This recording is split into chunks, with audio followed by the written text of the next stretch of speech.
Rompat FM 87,7. Hadir setiap hari dengan beragam acara. Dapatkan informasi pendidikan, agama, budaya, serta hiburan. Rompat, suara budaya Banjar.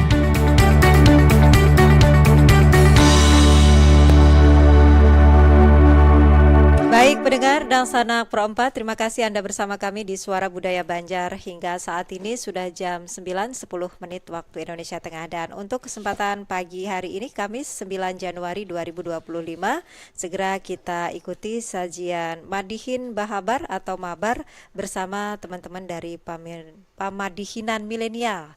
Bersama narasumber kita pagi hari ini, ada Wardah dan juga Dewi Agustina.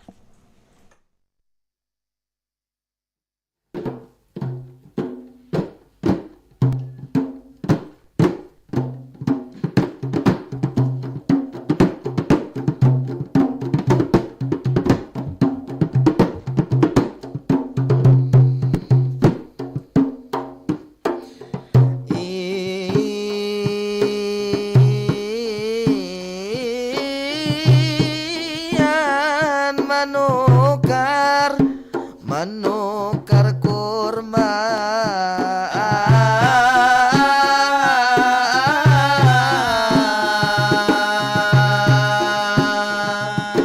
lalawan balangka suwa, menukar kurma lawan balangka suwa.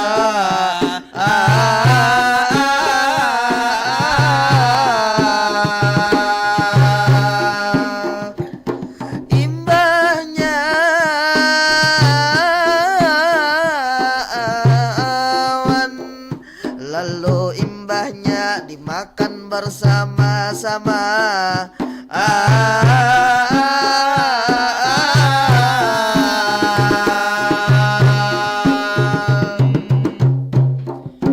Diindangakan assalamualaikum awal permulaan, abatamu lagi abuhan kami dengan walau pang ini mungkin pendengar takajud apian berataan, karena kada biasanya kita bertemu di Kamis beisukan, karena tahun ini dimulai hari ini kita pamulaan. Insya Allah seterusnya di Madihin Bahabar kita beisukan setiap hari Kamis, harinya ditentukan.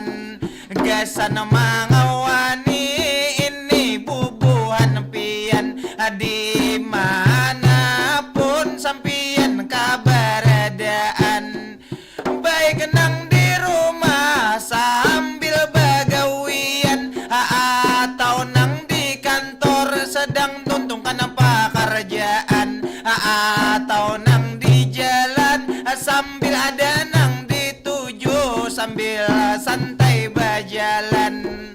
Mudah-mudahan bahagia berataan, mudah-mudahan jua disehatkan badan.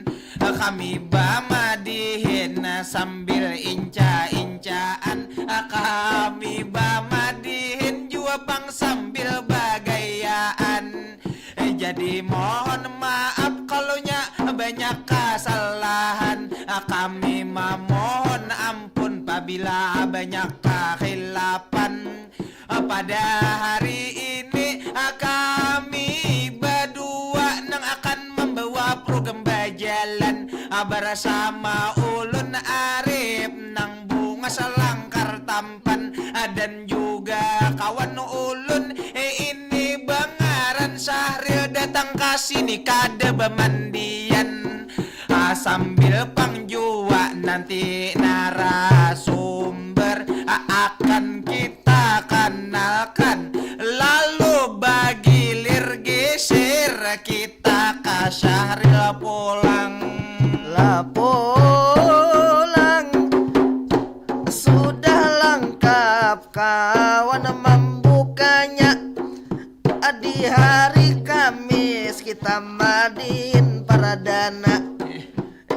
hari ini basungsung kita turun jua. Bujur. Ingatan jam 11 lalu jamnya basungsung kada ingat mandi jua. Makalahnya kita hari ini kedatangan tamu nang luar biasa. Nanti kita bedah tentu pembahasannya. Tapi sebelum itu sabuting pantun kita bakambang bunga. Manukar kurma kakak lawan balang kasua. Lalu imbahnya dimakan bersama mikro influencer benua, berkarya dan berdaya bersama.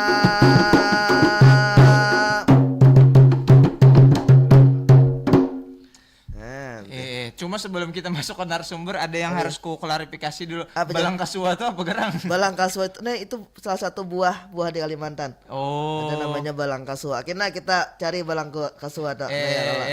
Gue kira balang apa balang karinget dia. Biang. Biang karinget. Biang karinget itu katanya. Bukan tahu balang kasua lah. Ada tahu aku balang kasua. Kayaknya ditukarakan hari lah. Nah, kita bercarian balang kasua. Di Pasar Terapung ada orang berjual balang kasua. Coba kita cari. Coba kita cari ya lah. Tapi hari ini yang kita cari itu narasumber kita yang luar biasa. Sudah kita cari kemana-mana, hanya aja ketemu bubuhan sini nih.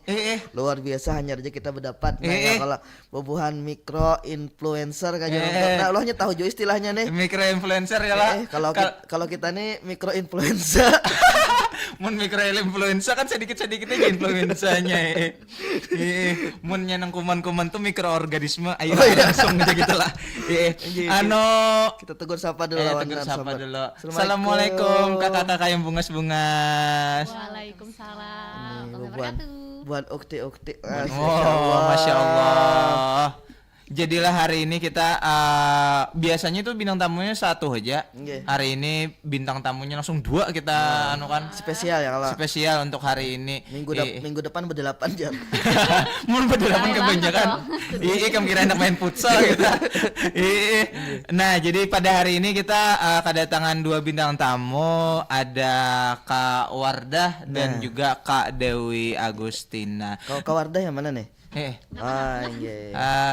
Kak Dewi di ujung ya. Inggih. Dan apa namanya? Kita kan sebelum ulun ini timbulnya jadi blank nah. Tetamu bubuhannya nang berdua gini nih. Melihat muhanya sudah kada kau berkata-kata lagi. Iya, kada kau berkata-kata lagi. Jadi host mau kada kau berkata-kata. Tapi sebelumnya mau tanya juga nih, kabarnya kakak-kakak berdua gimana? Alhamdulillah.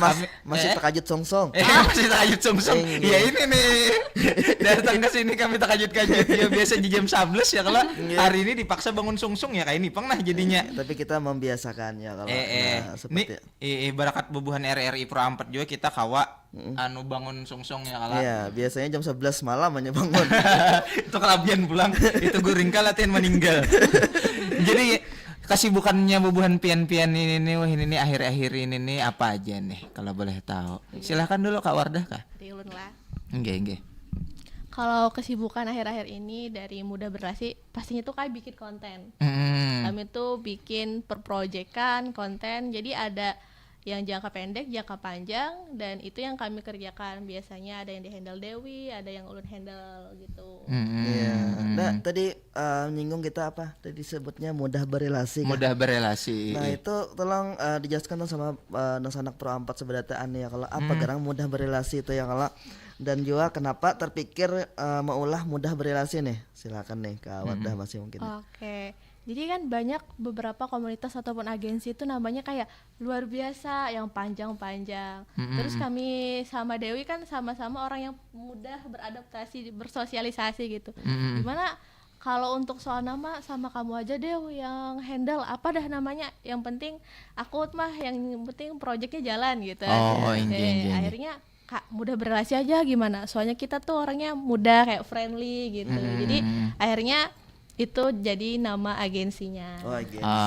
Inggih. Jadi yang membuat awalnya menentukan ini nih ide nama itu sendiri dari Kak Dewi ya. Dewi yang mendirikan bagaimana caranya ulun gitu. Oh, inggih. Nah, berarti kita takutnya langsung Kak Dewi. Nah, filosofi dari mudah berelasi itu tadi apa aja nih? Oke, untuk mudah berelasi sendiri kan itu awalnya di tahun lalu ya, kayak 2024 itu kita tuh kayak alhamdulillah lagi banyak gitu kan teman-teman dari UMKM, pengusaha dan lain sebagainya yang memerlukan konten kreator dan lain sebagainya. Nah, jadi di situ kami berkecimpung di sana gitu kan, membuat konten dan lain sebagainya. Ternyata banyak keperluan di situ.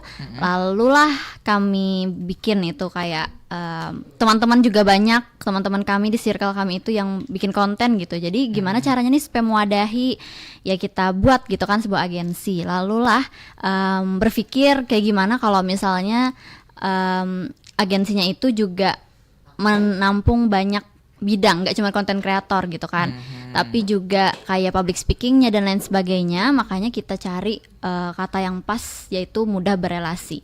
Sebenarnya kalau di singkat juga ada kata mudanya di situ, muda terus ada gitu kan. Jadi maksudnya di situ kumpulan orang-orang yang muda gitu, anak-anak muda. Untung hanya satu aja lah, jangan banyak muda. Jadi lucu jadinya. Jadi lucu lah.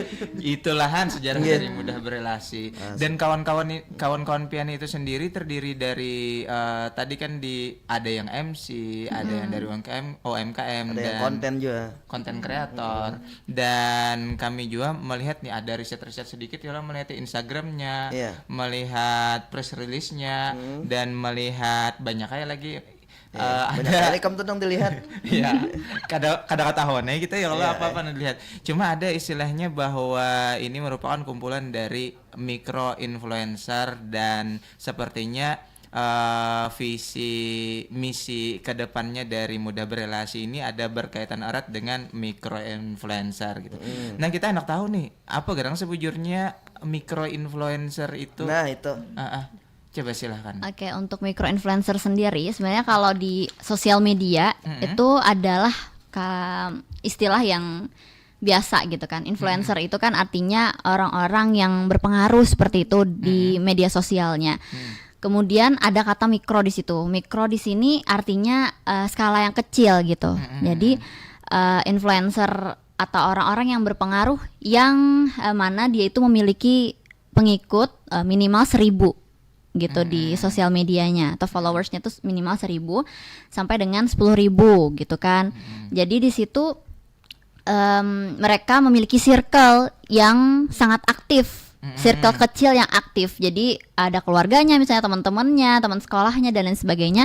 Dan itu ternyata kalau dilihat-lihat dari promosi dan lain sebagainya lebih efektif dibandingkan dengan influencer yang misalnya di atas 10.000 atau 100.000 dan lain sebagainya, karena tidak mengetahui kategori apa yang jadi keunikannya gitu. Misalnya kan di micro influencer itu dia jadi suka bikin konten edukasi misalnya. Nah, di situ teman-temannya juga pasti yang mengikutinya adalah pengikut yang setia, yang loyal, yang mengikuti micro influencer tersebut. Sedangkan kalau misalnya yang sudah 100.000 misalnya, kita nggak tahu sebenarnya dia itu kebanyakan yang ngikutin umur berapa sih, anak kemana sih gitu kan, belum tahu, keluarga atau temannya SD atau apa, atau orang-orang buzzer aja yang ngikutin gitu kan. Bisa jadi karena kayak gitu sih. Oke, dan micro influencer ini kayaknya jadi sebuah profesi yang tumbuh berbarengan dengan berkembangnya sosial media. Nah, dan juga tidak banyak orang yang bisa memandang ini sebagai peluang yang bisa menjadikan cuan gitu kan. Nah, ini menurut pribadi dari Kak Wardah nih mungkin, kenapa memilih jalur jadi micro influencer nih? Kan banyak nih yang jadi kerja-kerja yang lain kan. Apalagi kalaunya kita mungkin bersinggungan dengan orang-orang yang dulu kan. Kalau kita begawi itu pasti dengan berkaitan dengan fisik. Nah, kalau ini micro influencer berkaitan dengan otak ya. Misalnya dengan fisik tuh kayak atlet MMA ya. Terlalu keras, terlalu Fisik lah. keras ya. Tapi kadang gitu juga. Yang boleh Kak Wardah mungkin latar belakangnya kenapa memilih di jalur micro influencer nih. Oke. Jadi Kak, awalnya aku itu kerja juga 9 jam lah kayak orang pada normal ya. Nggih. Itu udah dikontrak hampir lebih 1 tahun. Habis lulus kerja, alhamdulillah lah peluangnya itu ada kemarin. Dan aku itu kerjanya di media. Oh Di iya. media. Nah, alhamdulillah di situ juga banyak ketemu orang-orang UMKM yang perlu support. Karena kalau misalnya kita tahu daerah Banjarmasin Banjarbaru itu beda sama Jakarta. Kalau Jakarta kita akan ketemu brand-brand besar. Tapi kalau misalnya daerah Banjarmasin itu 70% mungkin semua isinya tuh UMKM. Dan ternyata itu adalah peluang buat para konten kreator dan media. Akhirnya bekerja di media. Setelah itu kena PHK. Nah, karena PHK awalnya juga kayak aku pengen kerja lagi, tapi kayak dipikir-pikir, oh ternyata relasi yang aku punya itu bisa buat aku berkembang. Awalnya dapatlah kami itu per project itu dari properti perumahan. Gimana nih caranya bikin konten? Kamu ada gak Wardah tim bikin konten buat perproyekan? Terus kata aku, padahal tuh belum ada tim, ada gitu.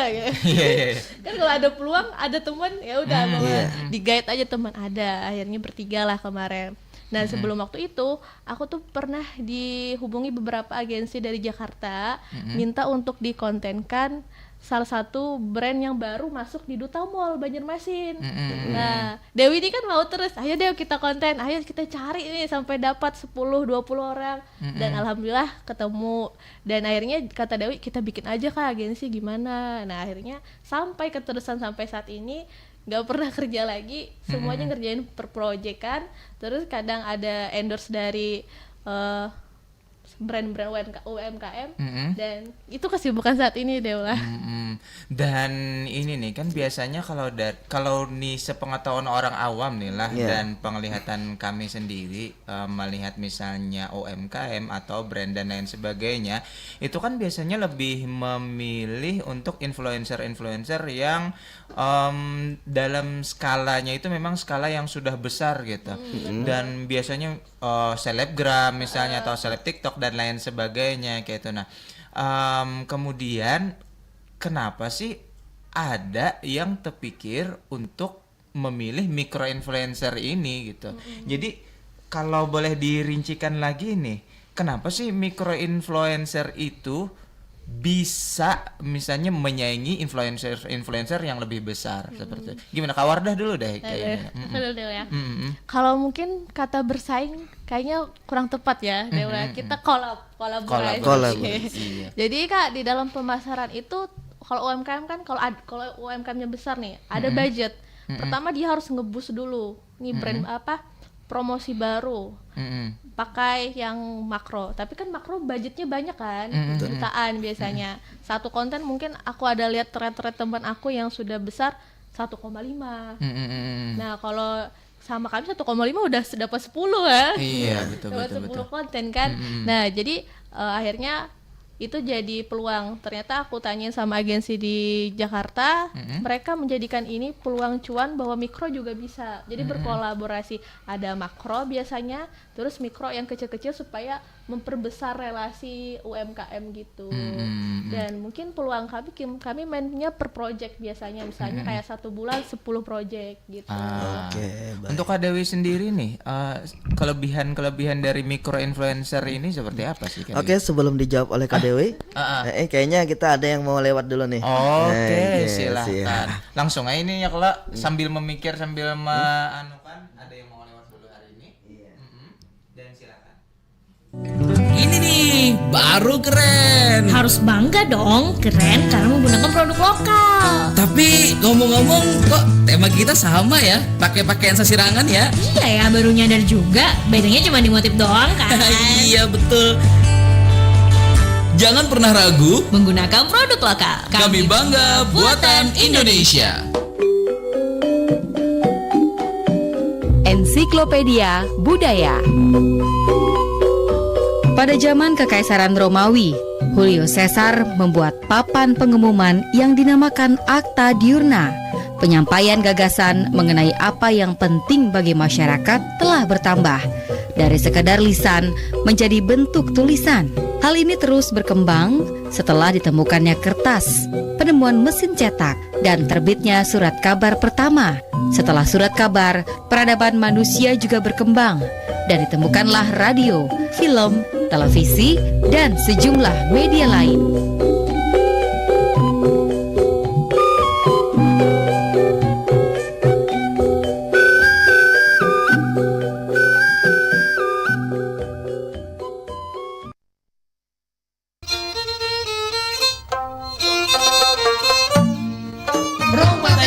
Suara Budaya Banjar. Iya, masih bersama kita di Madihin Mabar, dan pada hari ini kita masih bersama kawan-kawan dari Mudah Berelasi. Ada Kak Wardah sebagai founder dan Kak Gita. Kak Dewi. Siapa? Kak Dewi. Ada siapa itu? Nah, itu Masih belum move on ya. Salah sambat nih ngalih nih di on air nih. Ya masih bersama Kak Dewi dan Kak Wardah, dan tadi nih masih ada pertanyaan yang terpotong belum terjawab ya Kak, untuk Kak Dewi. Nah, sebenarnya kalau menurut Kak Dewi sendiri nih, selain tadi yang sudah disampaikan oleh Kak Wardah, kelebihan-kelebihan mikro influencer itu sendiri bagi UMKM itu seperti apa?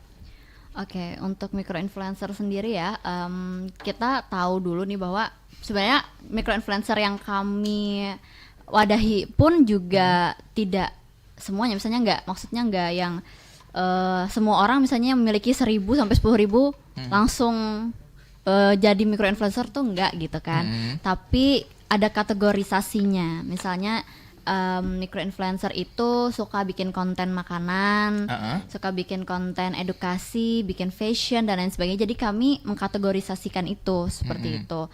Nah, lalu apabila dia memiliki minat untuk selalu bikin konten, maka bisa disebut dengan micro influencer.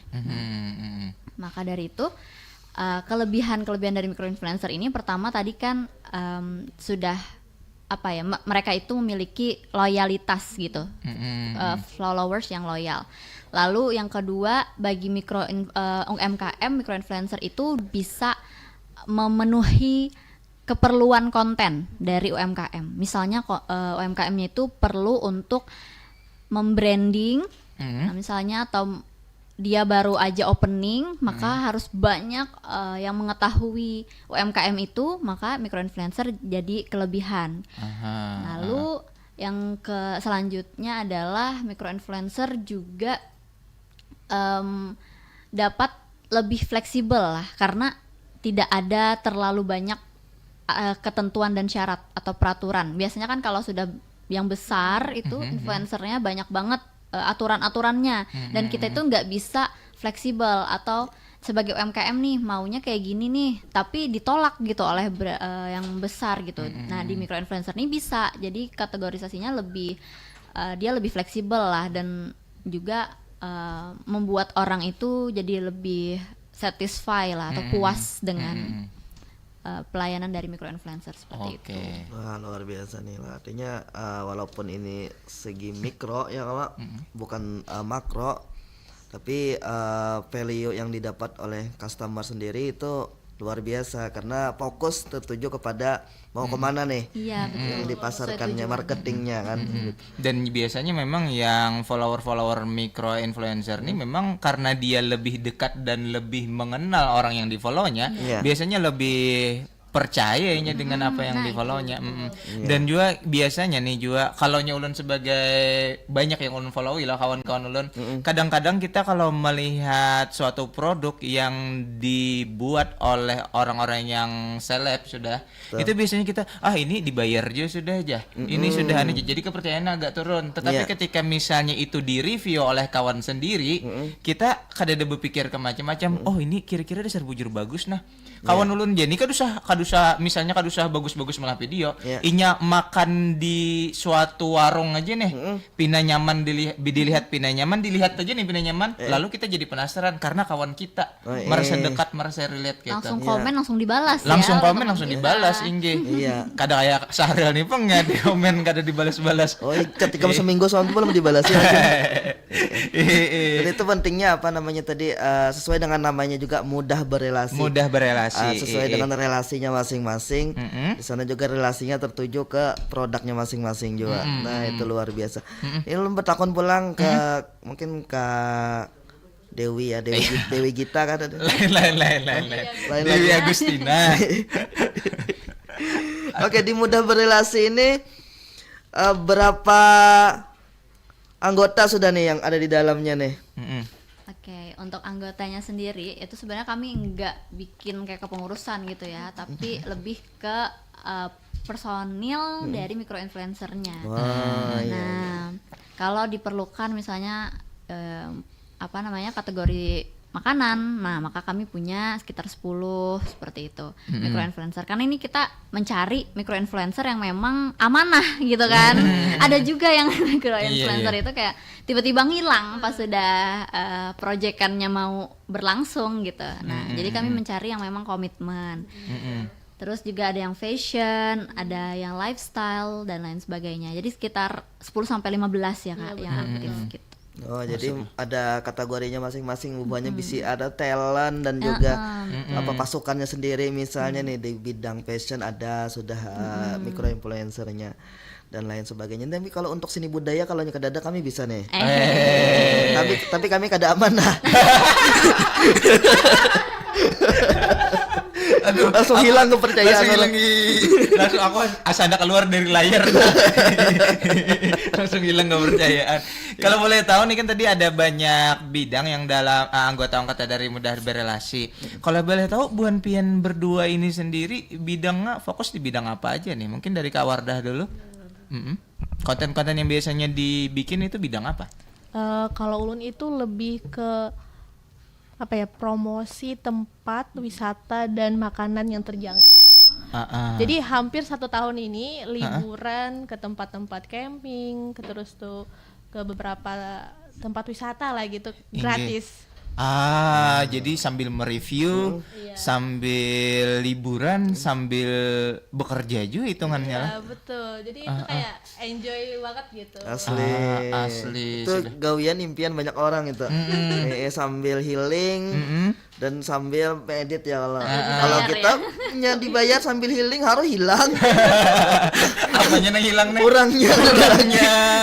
Abang dia kasaranjana ya. Gaya bangun-bangun tak kasaranjana. Aduh. Jadi jalan-jalan kalau boleh tahu di sekitar Kalimantan Selatan aja atau keluar daerah juga nih Kak Wardah? Maunya sih sampai keluar daerah, cuman karena memang Ulun fokusnya daerah Banjarmasin, Banjarbaru, jadi masih di sekitaran itu. Tapi kalau misalnya ada peluang dari brand misalnya, ayo perlu 10 kita ke Bali, ayo. Ya, mungkin para pendengar udang sanak Pro 4 seberata hendak memakai jasa Buan Sidin yang sudah terbukti berarti banyak sudah dapat income dan berbagai macam produk sudah sukses dipromosikannya. Langsung aja hubungi mudah berelasi. Nah, juga kalau ada yang memang membawa tadi mudah berelasi ke Bali ya lah, hubungi Buan kami lah. Kami umpat sebagai hiburannya. Sebagai hiburannya. Yang jelas lo kami nang terhibur ya. Kalau Kak Dewi sendiri nih berfokusnya konten-konten atau karya-karyanya di bidang apa nih Kak Dewi? Oke, kalau aku sendiri tuh lebih luas ya, karena memang suka explore banyak hal gitu. Yang pertama aku fokusnya itu ke lifestyle. Jadi entah kenapa ya, ini berdasarkan analisa dari followers juga, bahwa mereka itu suka kalau misalnya aku tuh muncul di dalam videonya sama memberitahu kegiatan sehari-hari gitu. Nah, jadi lifestyle lah ibaratnya. Jadi orang tuh suka banget ngelihat kayak apa yang dilakukan oleh Dewi gitu kan. Terus juga dari situ aku juga tertarik dengan konten-konten edukasi atau yang memberikan potensi pengembangan untuk pemuda seperti itu.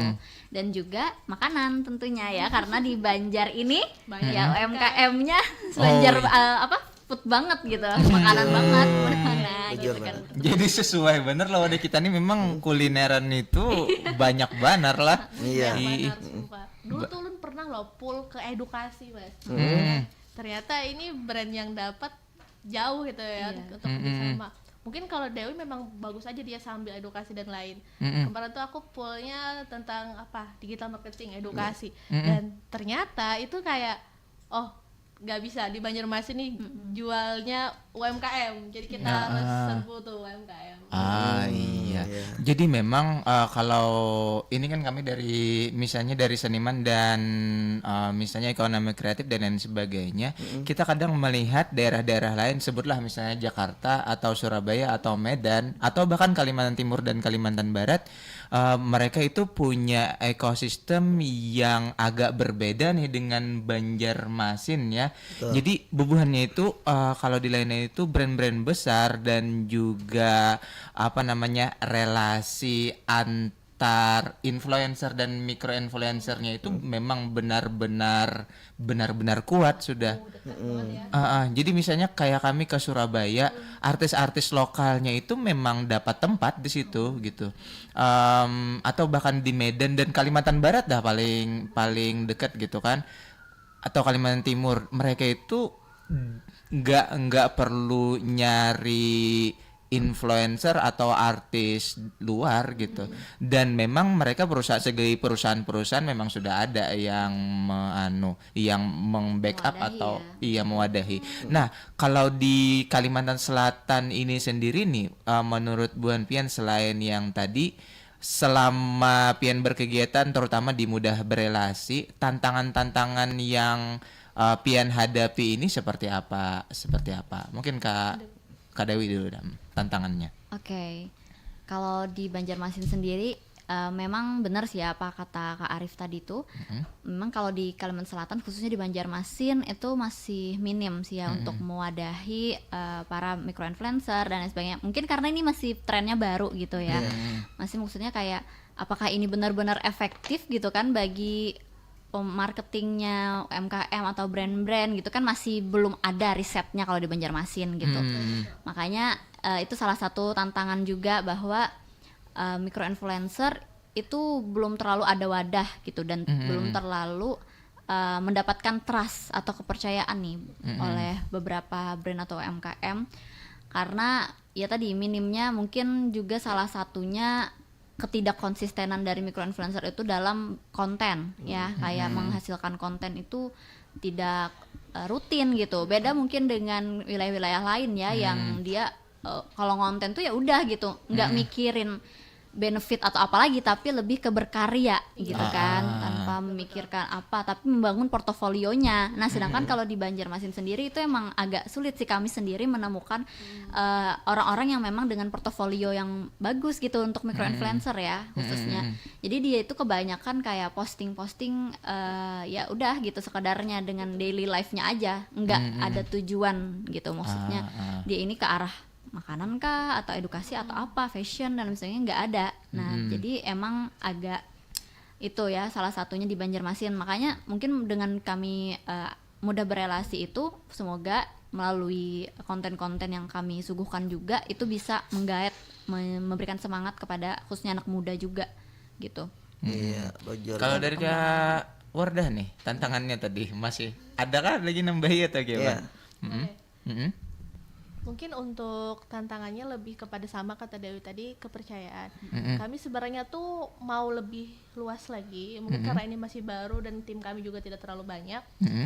Kami lihat ternyata peluang sebelum kami lahir itu sudah ada, baru aja beberapa prodi mengambil bisnis digital. Ulun lulusan filsafat, Ulun pernah ngajar 2 kali di prodi bisnis digital. Waduh, mantap. Dan ternyata UIN Antasari itu sudah ada ya, sudah ada baru buka S1 bisnis digital. Nah, artinya kami mendahului ini ya supaya mungkin bisa jadi ya kan kalau ada dosen praktisi mungkin ya kami yang punya praktek kan kami bisa nih menerapkan ilmu bahwa ternyata bisnis digital yang relevan sama di Banjarmasin tuh kayak gini. Jadi kami juga mau menyasar sampai ke bukan hanya konten tapi juga dunia pendidikan yang sudah Banjarmasin aware lah sama bisnis digital atau digital marketing, itu bisa juga memiliki kepercayaan terhadap kami gitu. Karena memang edukasi itu penting ya, kayak pendidikan itu juga menjadi salah satu cara untuk micro-influencer itu berkembang gitu. Karena kalau mereka nggak tahu tujuan konten mereka itu kemana, maka akan selamanya gitu-gitu aja, stuck gitu. Oh berarti kayak itulah kada selamanya misalnya diisi lebih dari 1.000 follower bisa disebut micro-influencer lah. Kada semuanya ya. Kada semuanya, dia harus rutin tadi membangun portofolio dan dia punya tujuan tersendiri untuk membangun kontennya itu sendiri. Iya, kada sekedar ibaratnya apa namanya today in my life today in my life bangun guring yalah makan guring pulang sampai guring pulang itu bang daily my life ku kan nyebut orang ada. Tapi ada juga yang mungkin banyak follower juga cuma ada yang kada aktif. Jadi memilah-milih untuk menjadi micro influencer yang bagus tuh kayak apa kalah. Ada juga kan yang 10.000 pengikutnya kami nukar. Jangan membongkar aib kok. Kada. Aku nukar 3.000 ya. Babang. Sama aja. Dan ini juga micro influencer dari mudah berelasi nih ya kalau. Nah, ini berapa lagi waktu kita? Masih banyak. Nah, jadi selain tantangan dari itu juga kayak apa nih cara mudah berelasi untuk marketingnya ke masyarakat nih supaya bisa diterima oleh kalangan-kalangan dan para calon customer nih, strateginya kayak apa nih? Dan kalau ingin bekerja sama dengan mudah berelasi itu seperti apa gitu, kemana jalurnya? Oke, tadi ada yang menarik nih bahwa tadi kan kakak bilang ada followers yang dibeli gitu. Itu salah satu juga tantangan kayaknya ya. Jadi sebenarnya perlu di disclaimer lagi nih teman-teman bahwa kita tuh nggak cuma menilai dari followers atau banyaknya followers, tapi banyaknya orang-orang yang melihat kontennya gitu. Nah itu yang penting, dia harus aktif dengan para peserta dari penonton setianya. Nah dia harus aktif, dia harus sering berinteraksi dengan para penontonnya gitu. Nah itu yang dinilai juga salah satunya. Terus untuk strategi nih yang diberikan oleh Mudah Berelasi itu kami itu menyediakan kayak beberapa paket. Nah paket-paket yang misalnya 1 bulan itu ada 10 konten, misalnya 10 micro influencer, terus ada yang kolaborasi dengan akun UMKM-nya atau brandnya.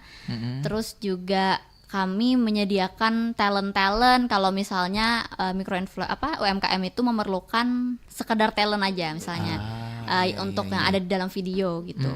Terus kami juga menyediakan apa saja yang diperlukan oleh UMKM gitu kan, sangat fleksibel. Apapun yang diperlukan oleh UMKM, brand itu kami sangat terbuka untuk kesepakatannya, terus juga untuk tujuan dari mereka. Nah itu yang paling penting sih, karena ada beberapa agensi yang sudah membatasi kayak kalau sudah 10 kayak gini deh ciri khas kami gitu. Jadi kan padahal brand atau UMKM itu memerlukan keunikan dari mereka yang dimunculkan, bukan dari si agensinya gitu kan. Itu salah satu khasnya dari Mudah Berelasi. Jadi bisa ada obrolan gitu kan, komunikatif gitu. Kalau mau menghubungi Pian kemana nih, Enggi? Iya, menghubungi. Silahkan. Mungkin langsung aja kalau bisa mau menghubungi bisa DM langsung ke Instagram masing-masing atau di Mudah Berelasinya gitu. Mudah Berelasi ada dicari jadi Instagram ada. Mudah Berelasi ada aja tuh. Kalau mau ya kayaknya mungkin ini pertanyaan terakhir deh, pertanyaan pamungkas. Iya. Bambang ya Allah. Lain dong. Ini lawan penyanyi Bambang sudah tua dah.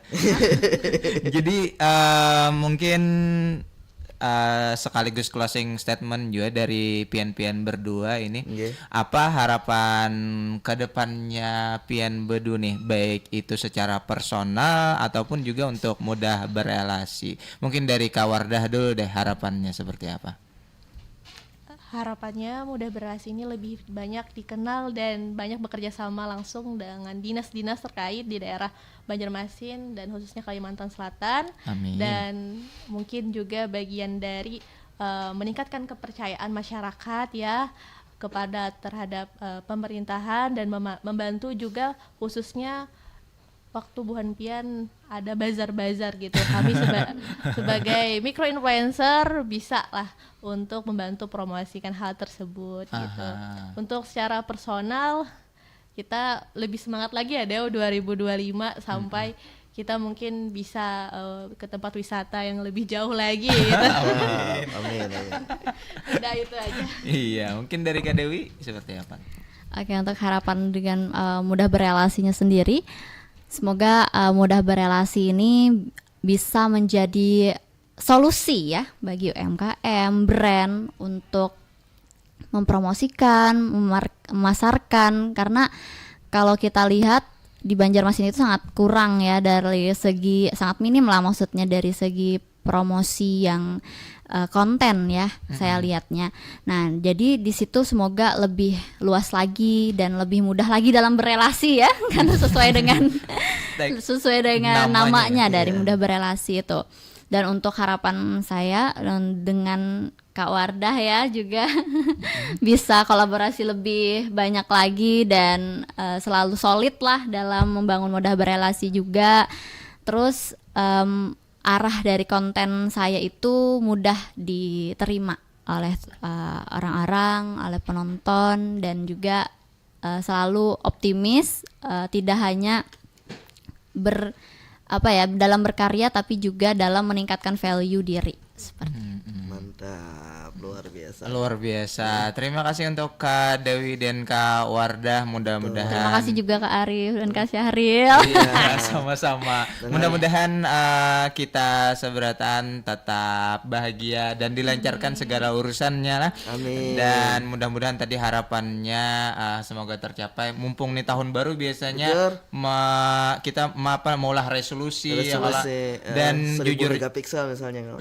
lain dong. Itu resolusi kamera, ini resolusi gesen kainanya. Lain pulang kayak di pangal hebat lawan Syahril nih. Aku lah saya sudah sarik tapi mau pandem kan. Berarti terima kasih banyak. Mudah-mudahan nanti kita bisa berkolaborasi kembali di proyek-proyek selanjutnya, dan mudah-mudahan terutama mudah berelasi bisa menjadi, kalau boleh dibilang apa ya, apa istilahnya yang jadi perdana itu pionir. Nah, jadi pionir bahwa influencer di wadah kita walaupun kada kenal bisa bekerja sama dan bisa berelasi supaya kita seberataan mampu dan maju lah daerah kita ya. Amin. Kita tutup daun madi.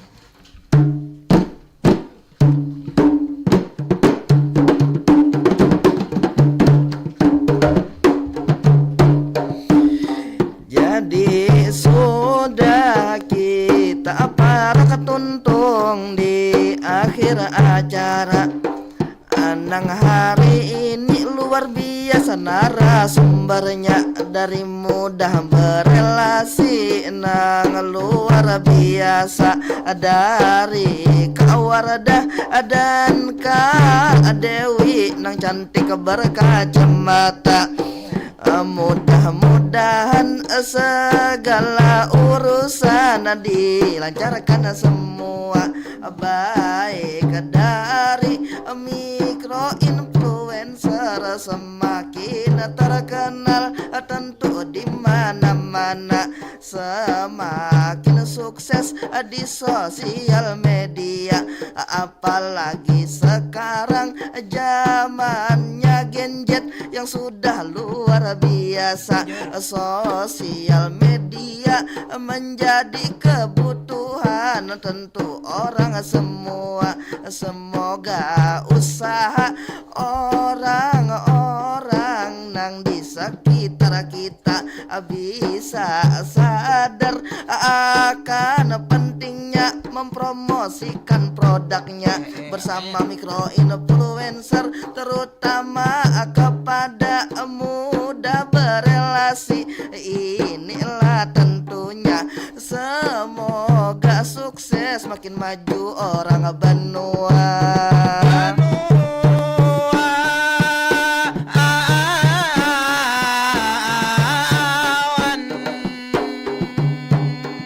Memang dasar bujur ujar Syahril tadi, jujur aja himung kami hari ini, banyak ilmu baru yang didapat kita di sini. Barakat bertamu kawanan mudah berelasi, karena buhannya kami terbuka diri, terbuka pikiran juga terbuka hati. Menjadi influencer kada perlu banyak-banyak follower, kada usah tinggi-tinggi, cukup aja yang penting konsistensi dan juga tujuan yang harus disadari. Karena ujar beliau insya Allah nangaran ibuhannya mikro influencer lebih fanatik terjadi. Jadi mudah-mudahan dengan hari ini sedikit kita ini pang di RRI dengan kedatangan buhannya sedikit mudahan jadi promosi. Mudah-mudahan ekosistem kita di benua semakin baik lagi seperti daerah lain nangalannya sudah jadi. Sampai di sini karena waktu membatasi, kami memohon maaf, kami mohon diampuni kalau banyak kesalahan juga banyak kekhilafan datang dari kami. Mungkin Syahril akan melanjut menutupi Sabuting pantun kita mengakhiri karena waktu juga membatasi. Cok-cok bimbi daun sarunai atacu cok takulibi mu hanya kayak panai. Bamadihin kita cukup selesai. Assalamualaikum everybody.